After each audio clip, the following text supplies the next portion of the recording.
ಕನ್ನಡಿಗರಿಗೆ ಏಕೋ ಏನೋ ಇಂದಿನ ಶುಕ್ರವಾರ ಶುಭ ಆಗಲಿಲ್ಲ. ಬೆಳ್ಳಂಬೆಳಗ್ಗೆ ಸಾವಿನ ಸುದ್ದಿಯಿಂದ ಆರಂಭವಾದ ಶುಕ್ರವಾರ ಸಂಜೆಯ ಹೊತ್ತಿಗೆ ಮತ್ತೊಂದು ದೊಡ್ಡ ದುರಂತದ ಸುದ್ದಿ ಬಂದಿದೆ. ಅಪಘಾತದಲ್ಲಿ 6 ಜನ ಮೃತಪಟ್ಟ ಘಟನೆ ನಡೆದಿದೆ. ಈ ಮೂಲಕ ಅಕ್ಷರಶಃ ಶುಕ್ರವಾರ ಎನ್ನುವುದು ಕರಾಳ ಶುಕ್ರವಾರ ಎನ್ನುವಂತಾಗಿದೆ. ರಾಜ್ಯದಲ್ಲಿ ಸುರಿಯುತ್ತಿರುವ ಅಕಾಲಿಕ ಭಾರಿ ಮಳೆ ಹಾಗೂ ನಿರ್ಲಕ್ಷ್ಯದ ನಡುವೆ 2 ಭೀಕರ ದುರಂತಗಳು ನಡೆದಿದ್ದು ಒಟ್ಟು 10 ಜನ ದುರ್ಮರಣಕ್ಕೀಡಾಗಿರುವ ಮನ ಕಲಕುವ ಘಟನೆಗಳು ಉತ್ತರ ಕರ್ನಾಟಕ ಭಾಗವನ್ನು ಬೆಚ್ಚಿ ಬೀಳಿಸಿವೆ.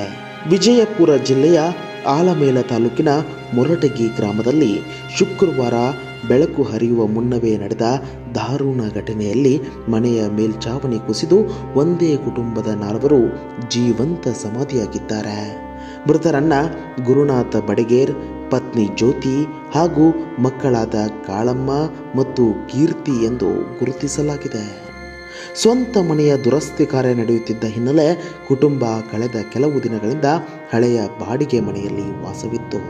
ಆದರೆ ಗುರುವಾರ ರಾತ್ರಿ ಸುರಿದ ಭಾರೀ ಗಾಳಿ ಮಳೆಗೆ ಮನೆಯ ಮೇಲ್ಛಾವಣಿ ಏಕಾಏಕಿ ಕುಸಿದು ಬಿದ್ದಿದೆ. ಗಾಢ ನಿದ್ರೆಯಲ್ಲಿದ್ದ ಕುಟುಂಬದವರು ಅವಶೇಷಗಳಡಿ ಸಿಲುಕಿ ಸ್ಥಳದಲ್ಲೇ ಮೃತಪಟ್ಟಿದ್ದಾರೆ. ಇನ್ನೊಂದೆಡೆ ವಿಜಯನಗರ ಜಿಲ್ಲೆಯ ಟಿಬಿ ಡ್ಯಾಂ ಸಮೀಪ ಸಂಭವಿಸಿದ ಭೀಕರ ಟ್ರ್ಯಾಕ್ಟರ್ ಪಲ್ಟಿ ದುರಂತದಲ್ಲಿ 6 ಮಂದಿ ಸ್ಥಳದಲ್ಲೇ ಸಾವನ್ನಪ್ಪಿದ್ದು 10ಕ್ಕೂ ಹೆಚ್ಚು ಜನ ಗಾಯಗೊಂಡಿದ್ದಾರೆ.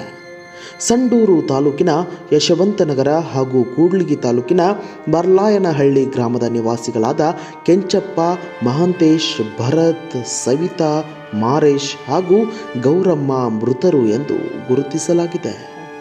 ನಿಯಂತ್ರಣ ತಪ್ಪಿದ ಟ್ರ್ಯಾಕ್ಟರ್ ಪಲ್ಟಿಯಾದ ಪರಿಣಾಮ ಪ್ರಯಾಣಿಕರು ರಸ್ತೆ ಬದಿಗೆ ಎಸೆಯಲ್ಪಟ್ಟಿದ್ದು ಹಲವರು ಗಂಭೀರವಾಗಿ ಗಾಯಗೊಂಡಿದ್ದಾರೆ.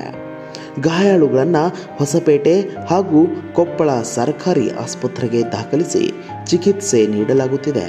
ಒಂದೆಡೆ ಮಳೆಯ ಆರ್ಭಟಕ್ಕೆ ಕುಟುಂಬವೊಂದು ಬಲಿಯಾಗಿದ್ದರೆ ಮತ್ತೊಂದೆಡೆ ಟ್ರ್ಯಾಕ್ಟರ್ ದುರಂತ 6 ಜೀವಗಳನ್ನು ಬಲಿ ತೆಗೆದುಕೊಂಡಿದೆ. ಒಟ್ಟಾರೆ 2 ಪ್ರತ್ಯೇಕ ಘಟನೆಗಳಲ್ಲಿ 10 ಜನ ಮೃತಪಟ್ಟಿದ್ದು ಶುಭ ಶುಕ್ರವಾರ ಬ್ಲ್ಯಾಕ್ ಫ್ರೈಡೇ ಆಗಿ ಮಾರ್ಪಟ್ಟಿದೆ.